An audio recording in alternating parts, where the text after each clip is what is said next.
Hi guys, it's Mark here from ShotKit.com. Today I'm making a review of the Think Tank Retrospective 30 shoulder bag.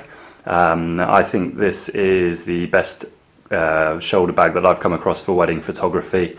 I'm really happy with it, so I thought that a good way of reviewing it would be to show you what I carry inside it and what I take with me on a wedding shoot, just so you can gauge how much this bag can actually hold.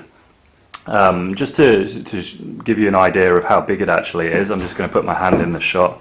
I've got rather bigger hands, but you can see that it's not an enormous bag. I think there's another one bigger than this in the Think Tank series. I'm not that familiar with the entire range, but I just found that the 30 is perfect for holding everything that I own and need to take to a wedding photography shoot. So let me just show you what's inside it.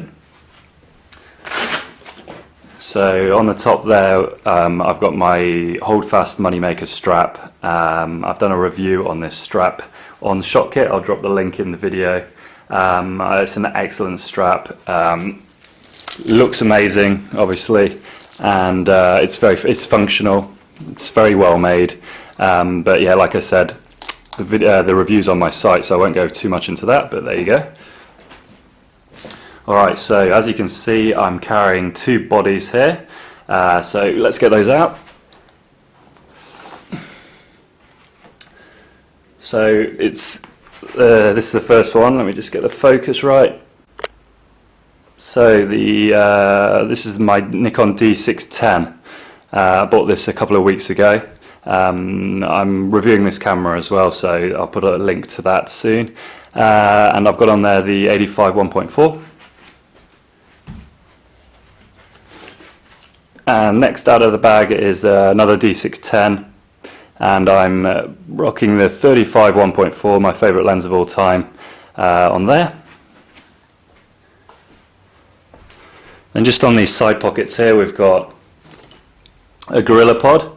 I don't use this that much. It's just nice to have. I don't like to carry a full-size tripod. I've got a big tripod as well, but I don't tend to carry that to wedding shoots simply because it slows me down too much, and I find that I don't really need it. So in those rare instances where I do need a steady shot, perhaps at the end of the day when I'm taking a photo just of the nighttime landscape shot, I just pop it on this, and yeah, it's perfect for that.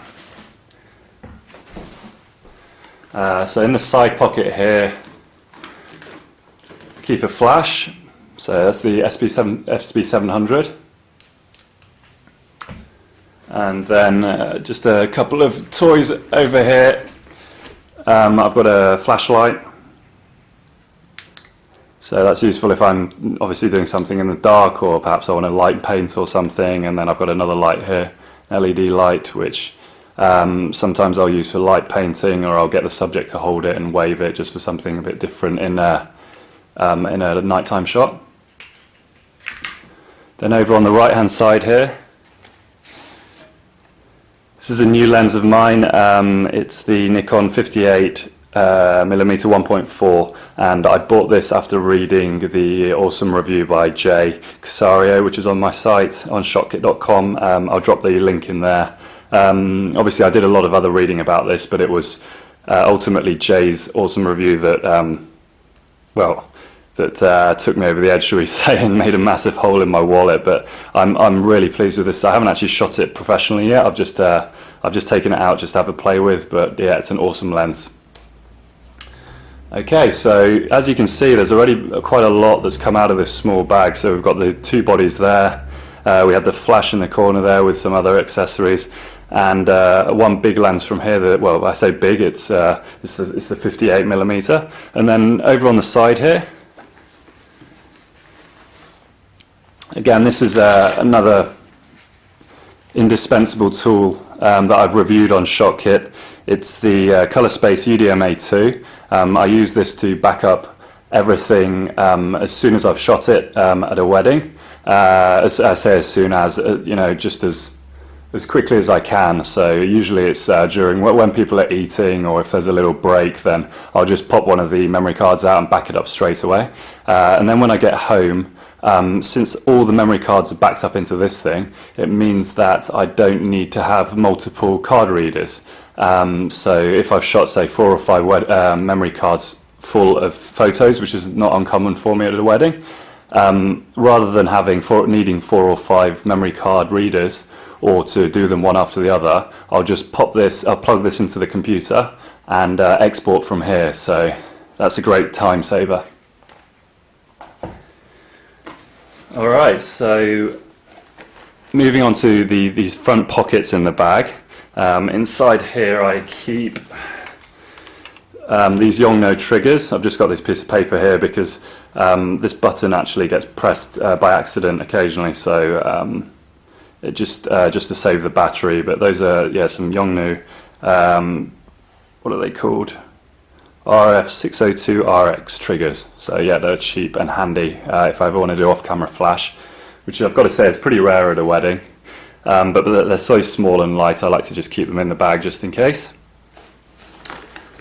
Other things I've got in here: flash stand, spare battery, another spare battery, and then just some other small items, not photography related but essential. Just a pen, and I get dry lips, so lip salve, memory card, and then there's a separation here where there's another front pocket. In there I've got my business cards and some spare batteries for the flashes, and there's this like keychain attachment for the bag, and I've just got like a little LED thing on there.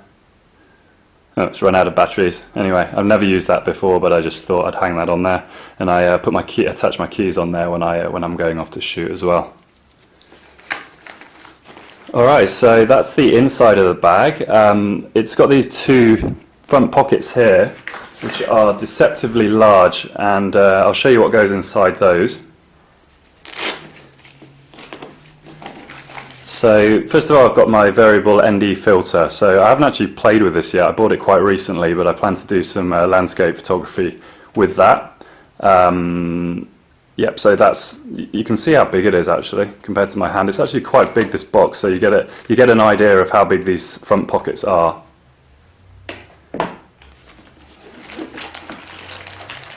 Okay, these are essential for wedding photography. You're always running around, not much time to eat. You want to keep your energy levels up, so just got some muesli bars. Breath freshener, speaks for itself. These are painkillers. I used to get quite a sore back when I was shooting weddings. Interestingly enough, that was before I got that moneymaker strap. Sounds like a massive advertising plug, but it is true. Since I've used that strap, I don't seem to get such a bad back. It seems to distribute the weight really well. And it also might have something to do with the fact that I'm using the 6110s now, a little bit lighter than the D700 and the D4 that I was using before. And then this is something great from Think Tank that comes with the bag. It's a rain cover, so you just open it up. I'm not going to pull it out now, but you just open it up, and it's elasticated and it fits over the top of the whole bag, so it just makes it waterproof if you're caught out in a shower on a shoot and you know this bag is actually pretty water resistant. I'm not sure what it's made out of, but it's a strong material, and it is water repellent, let's say. So if you're in a heavy downpour, the water will just bounce off it and roll off it, but this will make sure that no water whatsoever will be going into the bag. So yeah, very handy, and like I said, it actually comes with the bag, which is awesome. Alright, so that's one side pocket. Now if we look into the next one. Alright, so this is another speed light. So this is the Nikon, it's the same as the other one, SP700. So obviously wedding photographers need to carry at least 2 of everything just in case something breaks. I'll be honest, I've never used this because nothing's broken, but yeah, just in case.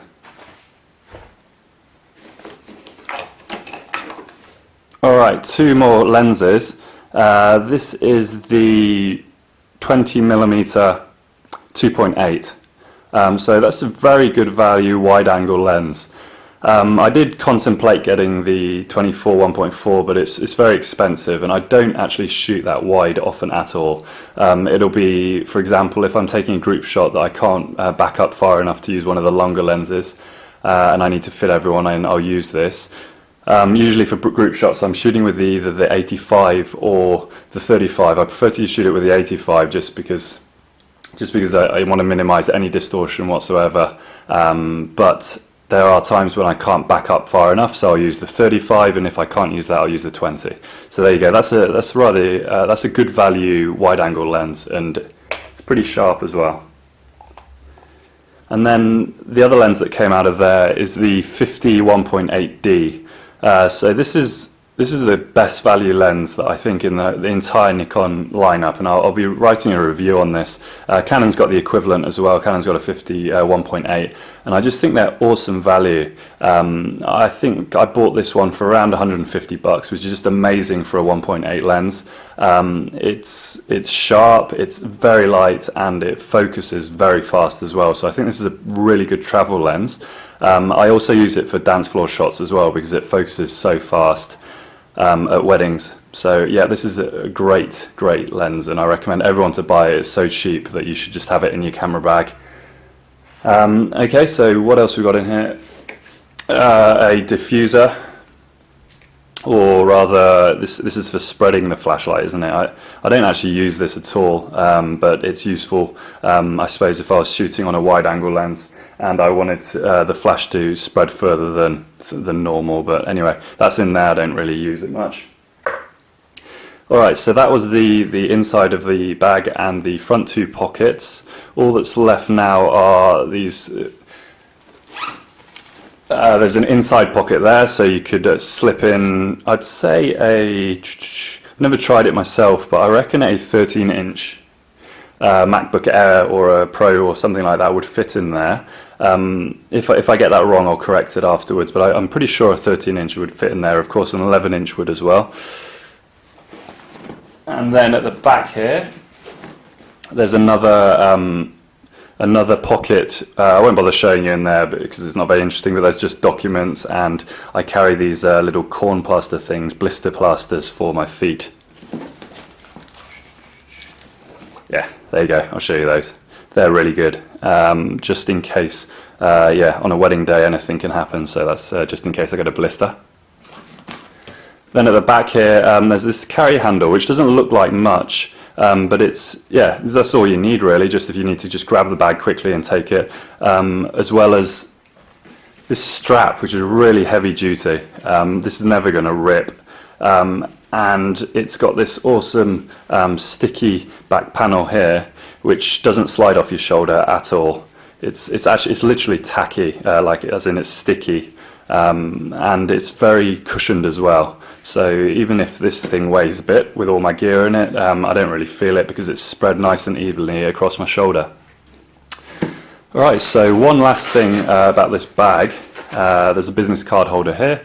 Are these silencers that you can fold over the Velcro, the hook part of the Velcro, like that, and then close these, and then when the bag's closed, it won't fasten to the other side of the Velcro tab, so that you can open and close it without it making noises. So this one's already got this, still got it on, so let's just ignore that. But it will just mean that you can obviously open and close it, and there'll be no noise whatsoever. So that's useful in a church or at a wedding, anytime that you need to be silent.